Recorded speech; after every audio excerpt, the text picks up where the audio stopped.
Welcome to Are You Quizzing Me? I'm Vineet Nair with my co-host Aditya Kashyap.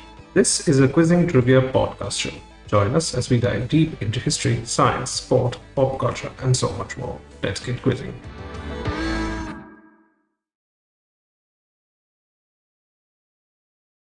And we are back for episode number 45 of Are You Quizzing Me? Your favorite quizzing trivia podcast show with your hosts Aditya and I, Vineet. As usual, with our new format, let's start off with an audience question. And the audience question for today is: Geosmin is an organic compound that gives beetroots its taste. It's also accountable for something people would experience most frequently during the first few weeks of the monsoon.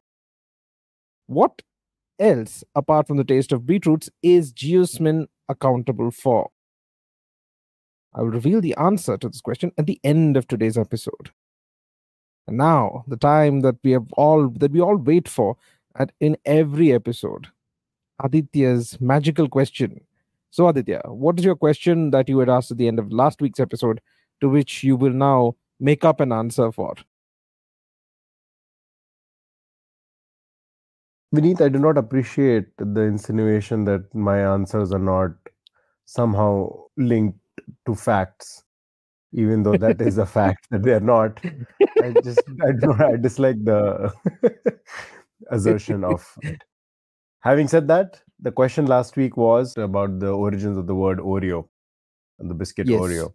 And I countered your question with my own question of why is that origin that you mentioned not the right origin, and the actual origin is an Indian language origin. And here is the answer for the word Oreo and how it is related to an Indian language, in this case, Rajasthani.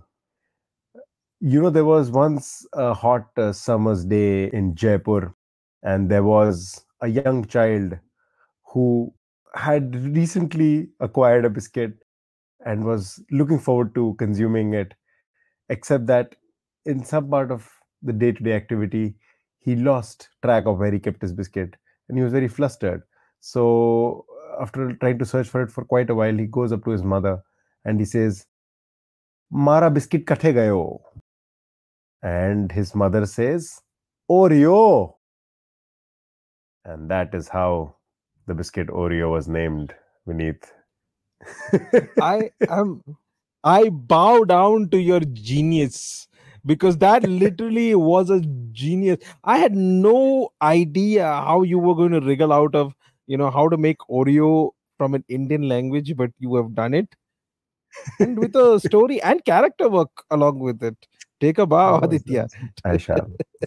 I mean, like it's fate that right now, and we are recording this at, I think, a good 1:15 at 2 o'clock something at night. Aditya looks like a mad scientist after a long day at his laboratory trying to take over the world, and he's come up with a genius answer. So hats off to you. I really like that, by the way. I slowly take over the world with bad puns. That is the long-term goal of this podcast. Okay, nice. So after that brilliant answer by Aditya, let me start off with a brilliant question sent in by one of our listeners.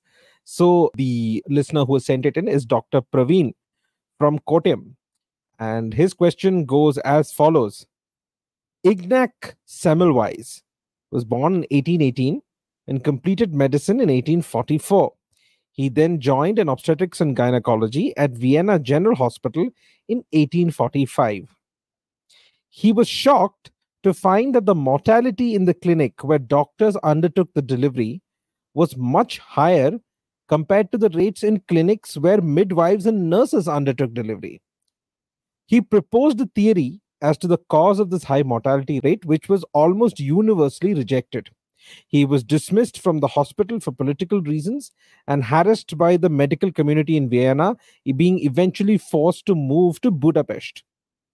Semmelweis was outraged by the indifference of the medical profession and began writing open and increasingly angry letters to prominent European obstetricians. His contemporaries, and including his wife, believed he was losing his mind, and in 1865, nearly 20 years after his breakthrough theory, he was committed to the, and I'm going to butcher this pronunciation, Landesirrenanstalt Dobling, which was a provincial lunatic asylum. He died there of septic shock only 14 days later, possibly as a result of being severely beaten by guards. What was Semmelweis's unbelievable hypothesis, at least unbelievable to the physicians of that time? This is a great question, and it just so happens that I encountered this fact many years ago when I bought a book. I don't know if you had this growing up, but we used to have scholastic book Yes, fairs scholastics. in our schools. In one of those school fairs, I bought this book which said Accidental Discoveries of Humankind. So this is considered one of those accidental discoveries because he accidentally chanced upon this fact and he made an assertion from it. And I believe the answer is just antiseptic procedures to be followed before deliveries. The midwives would wash their hands, whereas the doctors would not wash their hands, which would lead Yes. to... I was fairly sure you would guess this question because you had guessed this as one of the answers for a previous question in a previous episode. So I was fairly sure he knows this. He knows this fact, but it's a very beautifully framed question by Dr. Praveen, and I just had to ask it. So yes, you're right. It is about basic antiseptic procedures, and it was as simple as hand washing. It was as simple as that. So, according to Semmelweis's hypothesis, he hypothesized that doctors needed to clean their hands with lime before undertaking delivery, as they were coming after the dissections of cadavers. Right. According to his hypothesis, there was only one cause, and all that mattered was cleanliness. And this was an extreme thought at the time and was ignored, rejected, or ridiculed. All the horrible things that happened to him happened, as I mentioned, and his practice of hand washing earned widespread acceptance only years after his death, when Louis Pasteur developed the germ theory of disease, that disease is caused by microscopic organisms, the germs, and offering a theoretical explanation for Semmelweis's findings. And because of this, Semmelweis is now today considered a pioneer of antiseptic procedures and is also known as the savior of mothers. Yeah, that's a phrase that rings a bell because I remember reading something like that. Very cool. So thank you, Dr. Praveen from Kottayam. It's a brilliant question. He himself, I believe, is a doctor of community medicine, of preventive and social medicine. So this would be a topic dear to his heart. Thank you for the question. And I pass the baton now to Aditya.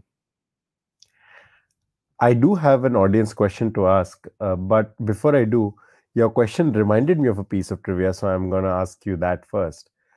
So, as you mentioned, this particular Hungarian doctor, was it? He was from Vienna. Austrian doctor, sorry.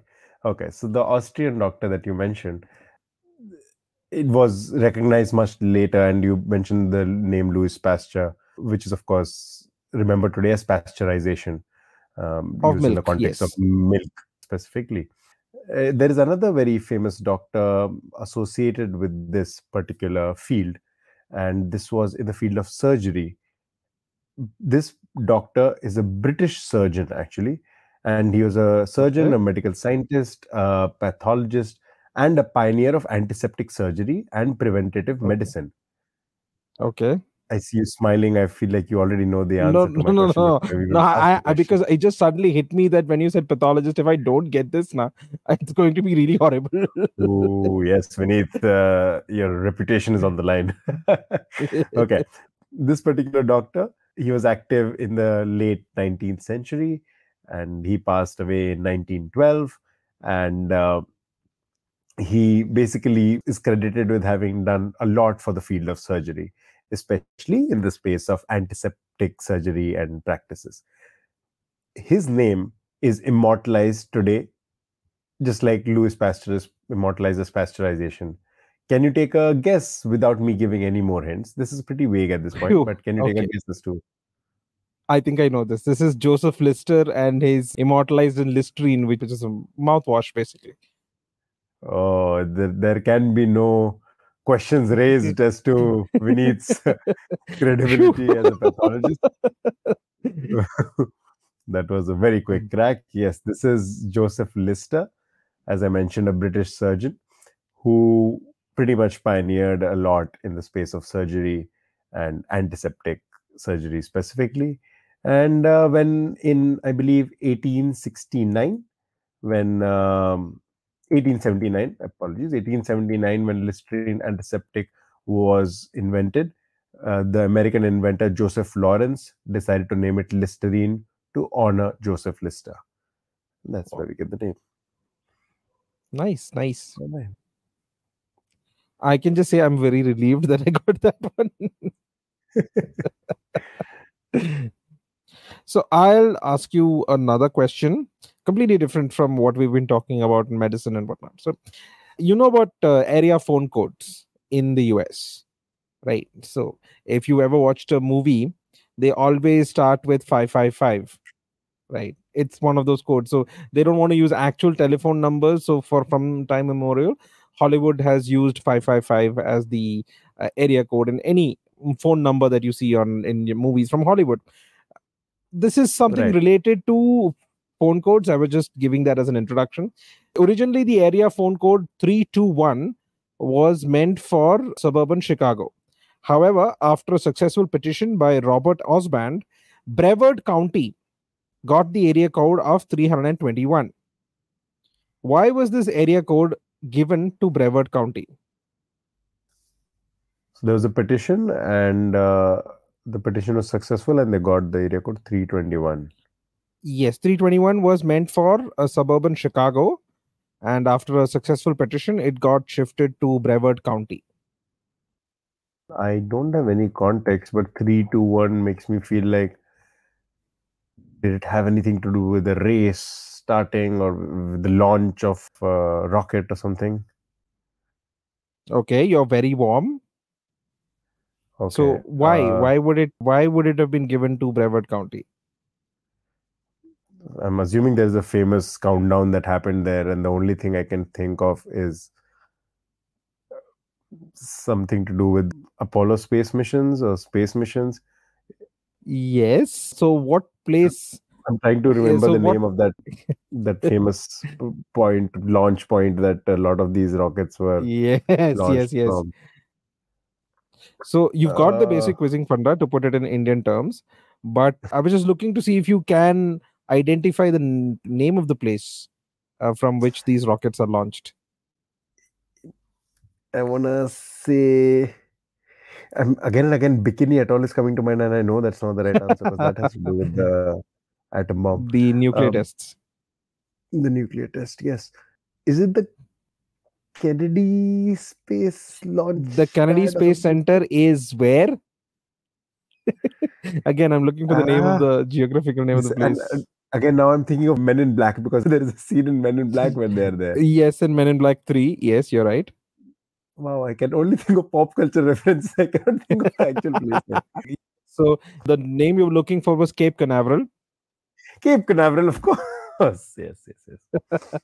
So just to wrap it up for you, the area code 321 was originally meant for Chicago, but after Robert Osband successfully raised a petition, it was moved to Brevard County in Florida, because Brevard County is home to Cape Canaveral and the Kennedy Space Center.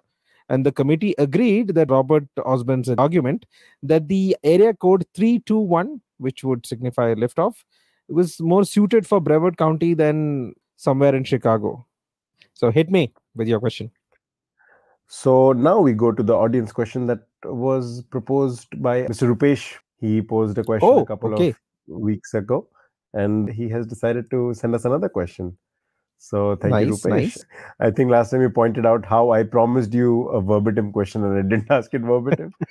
So before I even ask the question, I want to point out that Rupesh in his email said, just want to add a note saying it doesn't have to be verbatim. If you guys like it, you can chop it up and ask like you feel. So, Rupesh definitely took your feedback very seriously. I promised a verbatim question and I didn't ask. So, Rupesh, let me clarify. This was no reflection on your question. I blame Aditya completely for his false promises. Entirely. I take all the fault here. Rupesh's question was very well phrased, both previously and this time around. Okay, which brings us to the question. And since you spoke of a historical event happening at Cape Canaveral, history is a good segue into Rupesh's question. So, Rosalind Miles is an author. Have you heard of Rosalind Miles, Vineet? Name rings a bell, but no, okay. I wouldn't be able to commit to anything with just the name. Well, a fairly prolific English author. So, maybe you have at least heard of her, if not read her books. Is an English author, Okay. historian, university lecturer, broadcaster, journalist, and an activist who has written 23 works of fiction and non-fiction. Okay. Dr. Miles' international best-selling book, X, charts the untold history of women. Now, the title of X is in the form of a question itself. The reason that Rosalind Miles chose this particular title, in her own words, was because she says that women have been left out of history all along. And X, the Okay. question itself, is an interesting way to frame that, because if the answer to X was a man, everybody would know the answer to X. But because it was probably a woman, nobody really knows what the answer to X is, or that's not a settled question. Do you want to take a guess? And I will give you more hints as we go forward. But do you want to take a guess as to what X could be? Absolutely no. I have no clue. I'm okay. So this is a book about basically the unsung heroines, you're saying, of history, right? Yeah. And the title of the book is a question. Yes. Who was the first queen? No, that's just silly. No, I don't know. You'll have to give me a clue. You'll have to give me some kind of clue. All right. So you've gotten the gist of what the question is. Let us now try to narrow it down, right? This question Okay. pertains specifically to the Judeo-Christian religion, Christianity specifically, and points out a very specific point in the history of, I guess, the New Testament, a significant event that happened there.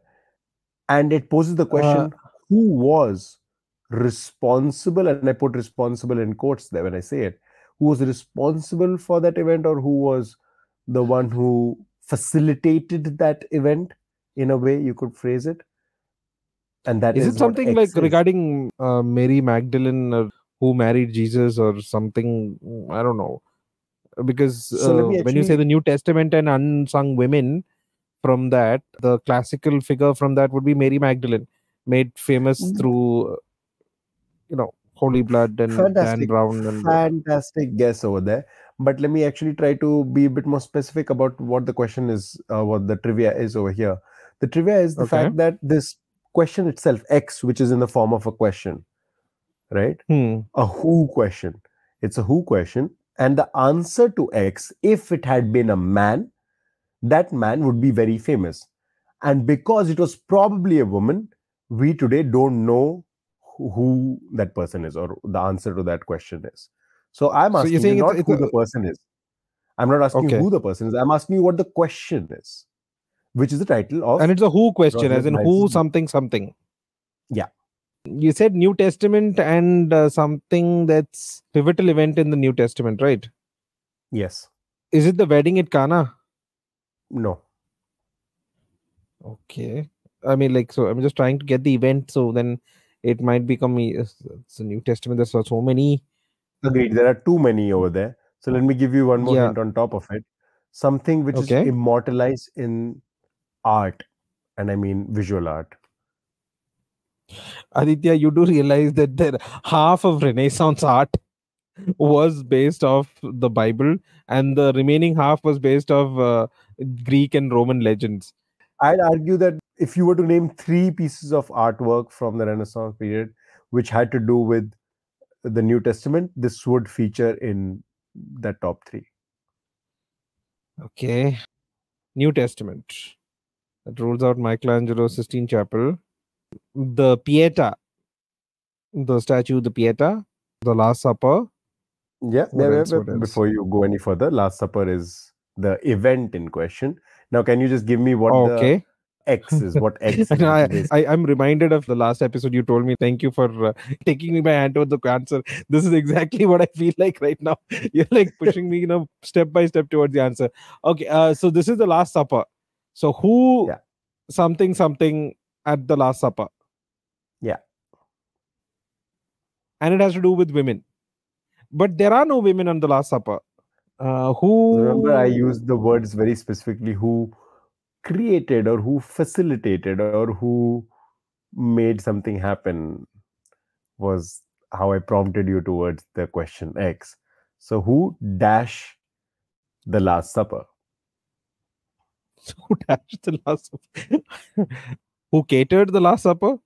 I mean, like, that's the Close only enough. thing I I'll give can it to you. think of. Who cooked the Last Supper? Are you kidding me? Seriously?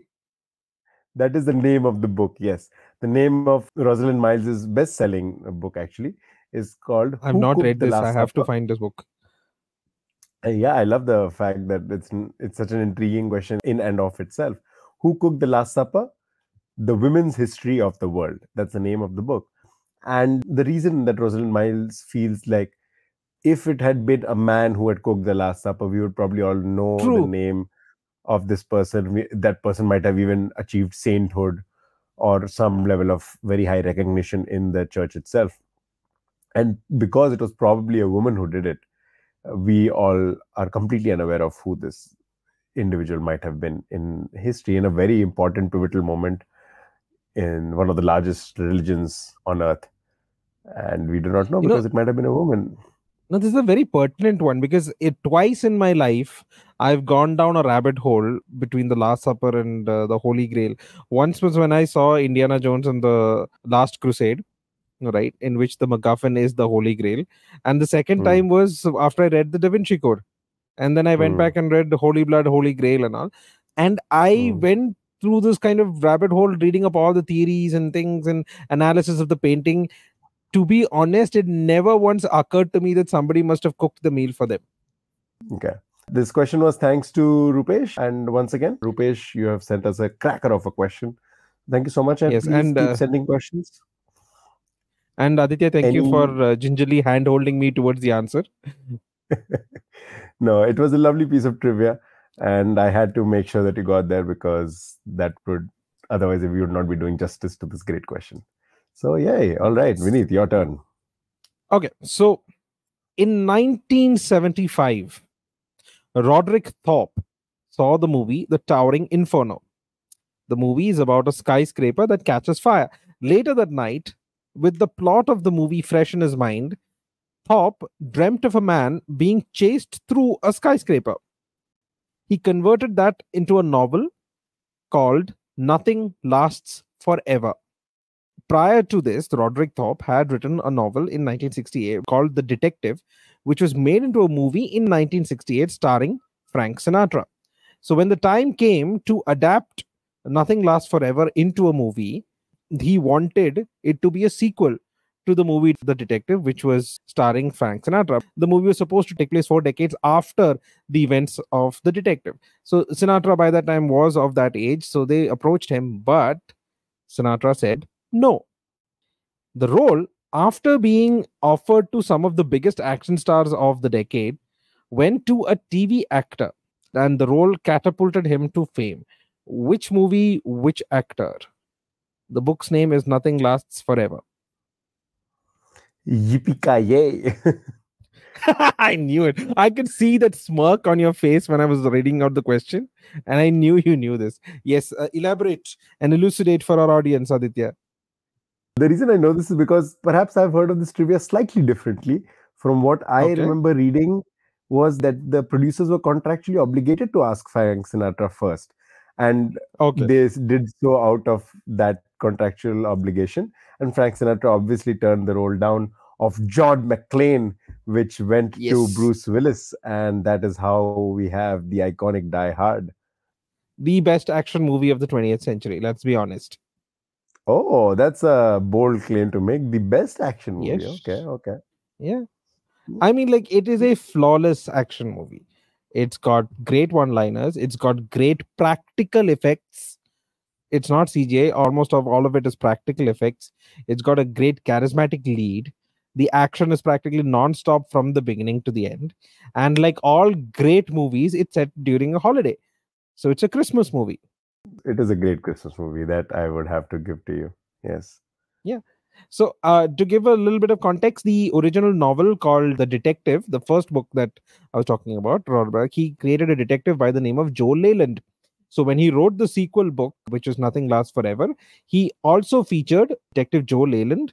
And instead of Nakatomi Plaza, it was the Claxon Oil Corporation building. This role was offered to, after Sinatra turned it down, it was offered to Arnold Schwarzenegger, it was offered to Sylvester Stallone. And when they all turned it down, it went to an actor, a TV actor. Now, most people don't know this. You obviously may, but most people don't know that Bruce Willis started off as a TV actor. He was a part of this brilliant show called Moonlighting, where he played a detective who was the front for Sybil Shepherd's actual detective. The series was called Moonlighting. I remember watching it as a kid. And Bruce Willis got his break in that.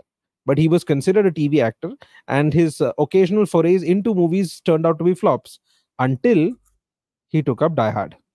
And that changed his career forever. So this is interesting because there's a lot of fun trivia attached to Die Hard. And Okay. I'm going to share a few and just do it. This is not a question. I'm not posing any questions here, just sharing trivia I remember. I know Bruce Willis donated John McClane's undershirt to the Smithsonian Museum. So that Okay. iconic undershirt that he's wearing has been donated.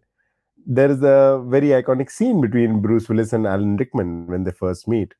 And that is a completely improvised scene, and it was unrehearsed. Sorry, actually, it was not an improvised scene, but it is an unrehearsed scene, and they wanted to get more Okay. spontaneity out of the actors, which apparently is also the case for another very iconic scene. Do you know which two screen legends for the first time when they met on screen were also actually interacting potentially ever in their lives as well? In Die Hard? Screen No, Legends? not in Die Hard. Not in Die Hard. Okay, no. Go off on your tangent. Come on. Tell me. No, I'm saying, do you know which two other screen legends had never really spoken to each other properly till the time they were filming a scene which turns out to be one of the most iconic scenes in an action film as well? Is it okay? I'm gonna guess. Is this Michael Mann's Heat? Robert De Yeah. Niro and Al Pacino? It is the cafe scene between Robert De Niro and Al Pacino. It was the first time that they were interacting properly, even personally, as themselves, and of course as their characters filming the scene. So that was one of the first Oh, time that they were that is interacting. Heat. By the way, to my audience, I mean, like, it's a 90s movie. I don't know, I don't see it on many lists, but it is a criminally underrated movie. You have to watch it, if not for the fact that Robert De Niro and Al Pacino and Val Kilmer in one movie. And apparently there is a bank robbery scene, and then there's a shootout by the robbers while they're trying to get away. And I read somewhere that it is so accurate that certain police departments actually use that as a training video to show how effectively to cover a retreat. And one of the reasons it's so accurate is because they also used very authentic sounds. So apparently the equipment they used was very close to what I remember watching that movie for the first time, and when somebody would fire a bullet, I could hear an echo. And I was like, why is this sounding like an echo? But that's apparently what happens in a city like New York or somewhere where you have buildings lining up. You have pop up this really loud sound. It will echo off the buildings. It's an amazing movie. Amazing movie. Great, yeah. Well, coming back to Die Hard though, a couple of pieces of trivia still that tickle my funny bone. And Bruce Willis is considered that all-American hero, and he's mocked for it in the film by these quote-unquote German terrorists. Turns out Bruce Willis is actually more German than most of the other villains, because Alan Rickman obviously is English. The other guy, Alexander Goodenough, was Russian. Bruce Willis was actually born in West Germany to an American father and a German mother. So I did not know that. There is that little connection. He's half German. Yeah, and speaking of the villains, do you know, because you mentioned Bruce Willis being cast after his TV actor stint, Alan Rickman was not quite sure that he wanted to play a villain because he had arrived in Hollywood only 2 days earlier when he was cast for this film as the main antagonist. And he was not sure if that's how he wanted to make his Hollywood foray. And he did struggle for quite a while to drop the villain typecast for many years because he did such a fantastic job, obviously. Okay. So that was some Die Hard trivia. to round up your very beautiful question about Die Hard. I love it. Nice, nice. And Cracker, I had no idea Bruce Willis was half German. Well, it's a freebie for this episode then, I guess. All right. Speaking of things which are iconic, very poor segue coming up. Okay. Have you heard of the Hawaiian Fashion Guild? I can confidently say this is the first time I'm hearing those three words put together.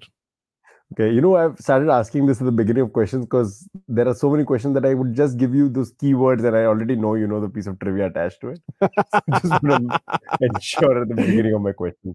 I hope No, this is the first. This will be a first.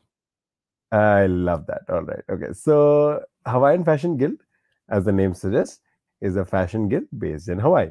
One of their famous outputs is what is called the Aloha shirt. The Aloha shirt, Yes. also called a Hawaiian shirt, is a style of dress shirt which originated in Hawaii.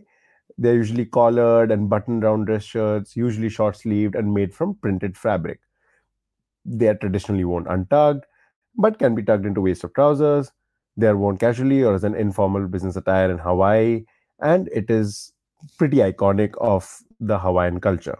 The Hawaiian Fashion Guild wanted to promote this back in 1962. What did they come up with that till today is still fairly prevalent in the world? When you started asking this question, I was fairly around 50% confident that this would be going towards Tom Selleck and Magnum PI, because him and his Hawaiian t-shirts are iconic from the TV show, not the new TV show. I'm talking about the one from the 80s. But okay, so this is the 60s. The moment you said the 60s, I was like, okay, crap, this is something else. It's something to promote the shirts, right? Something done to promote the shirts. Mm-hmm. And it's some kind of commercials, like Hawaiian commercials always had people with... No, right. It can't be something as simple as that. You wouldn't ask me if it was that simple. Okay, did they get some kind of ambassador or some celebrity to wear it? Let me actually rephrase the part of the question that you might have missed. They started something, or it initiated from 1962, which is still very commonplace in the world today. So it isn't one single ad or one single celebrity appearance. It isn't anything like that. They started something, and that is still common in the world today. Is it like using Hawaii as a film location? And they have to have people wearing this in the background? No? Nothing like that, That is a very interesting guess, but no, not the right guess. Okay. What else could they do that can still be done today, the 60s and now? Wait, did they give free Aloha t-shirt? Do you get a free Aloha shirt when you go to Hawaii? I know when you land in Hawaii, they give you the lei. No, that isn't the answer here. Okay, you'll have to give me a clue. So I'll just restate one thing that I already said. It is prevalent across the world. And now I'll give you a clue. So hopefully that guides you a bit closer. Okay. Let's say that this might have lost its relevance or significance slightly since 2020. You say 2020, obviously it's COVID. Yes. So it's lost its relevance post-COVID. Huh. This practice has lost its relevance as much since COVID. That actually confuses me a little more, because when you say COVID, like, what did people start doing once you got hit COVID? People started wearing masks. But then this is the US you're talking about, so maybe people stopped wearing masks. But no, but in all fairness, so masks and hand washing, those are two major habits that changed during the COVID pandemic. So, and social distancing during the pandemic, that's also there. But then it wouldn't have lost its, because people have stopped social distancing now and stopped wearing masks as well. So I am completely clueless here. You're actually not quite off the mark, because yes, social distancing has pretty much gone to the wayside. Mask wearing is also not very common anymore. Hopefully hand washing still exists. But what is something that COVID fundamentally changed in the way people lead their lives? And I would say a privileged elite, at least across the world, and which is why I emphasize on across the world. They lead their lives, or they used to live their lives in a specific way that COVID pretty much changed for a lot of us. Is it vacations to Hawaii? No. Okay, let us actually be a little bit more specific. It has to do with office culture. Luau's, office luau's or something. They dig a pit No. and roast pork. No, I am No. gone. I'm out of guesses right now. You'll just have to tell me what this is. You'll Okay, just have to no tell worries. me. I will give you the answer then, Vineet. The answer is casual Fridays. The concept of Wait, casual that's a Fridays thing? is Okay. you don't. Okay, here's the thing. When I was asking this question, I was like, Vineet might not know about this because he works in a lab. I don't think he gets to have casual Fridays. The medical industry, the healthcare industry, we don't have casual anything. Okay, so for the rest of us who can afford to not care so much about our attire whenever we go into work, we have this concept of a casual Friday. And if I'm in a minority here, because I've also been in the tech space where it feels like they wear casual clothes all the time. All the So time. Yeah. please, I will encourage our audience members to correct my notion of this and hit us up and let us know. But from what I understand, a lot of corporate spaces on most days of the week you are supposed to wear proper formal attire, or at least used to be the case till a few years ago. And then on Fridays you could wear slightly more business casual attire, which was called casual Fridays. It started off with the Hawaiian Fashion Guild when they were trying to promote the idea of wearing aloha wear or aloha shirts to work. So shirt designers started coming up with more understated and reserved designs with subdued colors more suitable as office attire. Oh, Companies and government offices began allowing employees to wear aloha attire on Friday, the last workday of the week. This was specifically in Hawaii. And Aloha Friday officially began in 1966 when the president of Bank of Hawaii started wearing aloha shirts to work on Fridays. That's when it officially began. And soon this trend spread across the world, across the corporate world. And casual Fridays became a very commonplace thing. okay. Just out of curiosity, is it like a thing in India as well? Casual Fridays? I believe so, yeah. And you'll find this in more traditional office spaces like a bank and government offices. And again, it's not really casual attire. Like you can't walk in with slippers and shorts and singlet. This is the complete TIL for me. This is a complete TIL for me. But then, yeah, I also like Hawaiian shirt prints because I've always had this partiality towards Magnum PI. And for those who know, nuns don't work on Sunday. If you know, you know. Yes, so. And I think that's all the time we have for today's episode. We've had a heady mix of questions and just straight up trivia. Before we end today's episode, we have to ask Aditya what his question is going to be for us for next week. My question is going to be very simple, Vineet. And the question I'm going to pose is, if Die Hard was made in India, what would be a very significant dialogue that would have to be changed to fit the Indian context, and how would that be changed? I That have is an answer you'll find out next. many queries on this question, but we shall keep that for the next week.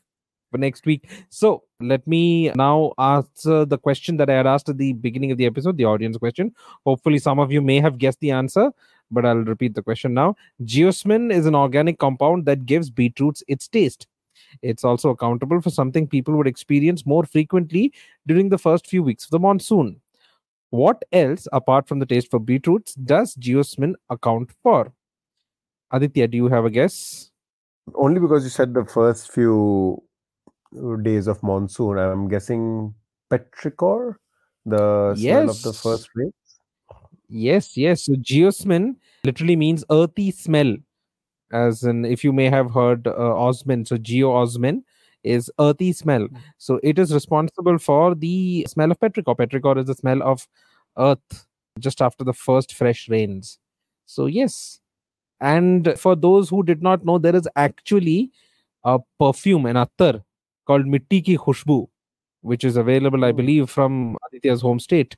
It's exclusively made there, handmade, which bottles up the smell. So if you're interested, you can search for it online and might be able to get a bottle. So petrichor is the first smell you get after the rains. It's a beautiful smell. And yes, so that is what geosmin is responsible for. So before we wind up again, what is your pop culture recommendation for this week, Aditya? I believe we did mention Die Hard a fair bit. Die Hard also reminds me of the fact that a lovely actor that we recently lost, Matthew Perry. And there are some of his famous films. The one with Bruce Willis is not bad. The Whole Nine Yards, The Whole 10 Yards. Both of these good films. Both of them have been adapted, by the way, I believe unofficially into Bollywood films as well. I believe Awara Pagal Divana or Divane Hue Pagal, one of I these like Akshay Kumar I don't stars. remember what it is, but yes, yeah, you're right. It has been adapted, but I don't remember which movie. Decent films, fun. Three to Tango, also fun. But the one that I would recommend, and it isn't one where Matthew Perry is playing an outright funny guy or funny character, is the Ron Clark Story, which is a made-for-TV film, which is actually a pretty good film. I would objectively say it is worth a watch, regardless of whether you're a Matthew Perry fan or not. But yeah, a Whole 9 Yards, Whole 10 Yards, if you just want to remember Matthew Perry and his legacy to entertainment, you can watch those films as well, apart from watching Friends. So that's my recommendation. My recommendation for this week is a little obscure. You may find it a little difficult, but if you search, you may get it. So I don't know how many of you have read or are aware of a series of detective novels by an author called P.D. James, the detective being Adam Dalgleish. So there is a recent TV series. It's only 2 seasons young, basically. It's only 2 seasons young. The next season expected sometime next year, called Dalgleish. The series is called Dalgleish. It's 2 seasons, 6 episodes each, based off the novels of P.D. James. But that's not why, because there are 100 such adaptations and TV detectives that you can see everywhere. Why you should watch this is for the actor, Bertie Carvel, the guy who portrays Adam Dalgleish. It is a masterclass performance. He portrays the character, and the moment you watch the show, the character stands apart from any other and every other TV detective you've seen. And it's just through pure acting. It's just a brilliant performance. Bertie Carvel, Dalgleish. It might be difficult for you to get, but by hook or crook, watch it. It's definitely worth watching. It's very binge worthy. But 2 seasons of 6 episodes each. Love that. Especially because you said he's different from every other portrayal of a detective, which is one of the most cliched characters in fiction.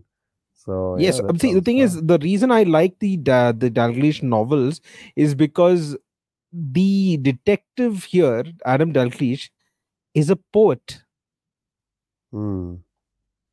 And his affect and the way he approaches things is very calm, very measured, and yet slightly enigmatic. And Bertie Carvel just embodies that character heart and soul. I just loved it. From the first 5 minutes he's on screen, I was hooked. So that's all for this episode, ladies and gentlemen. Thank you all for listening in. We hope you enjoyed the show and learned something new. If you like what you heard, please subscribe to our podcast and leave us a review on your favorite podcast platform. So the moment you stop hearing this, stop listening to this episode, go to whichever platform you're listening. If you're on Spotify, just subscribe to us. Leave us a 5-star review. It helps us reach a wider audience and allows more people to discover and enjoy the show. We'd also love to hear from you. Feedback, suggestions, and even trivia. If you're listening to us on Spotify, there is a suggestion question that's at the end below the show notes. You can just go there. There's a question asking about the episode. You can give your honest answer and we'll take the feedback no matter what it is.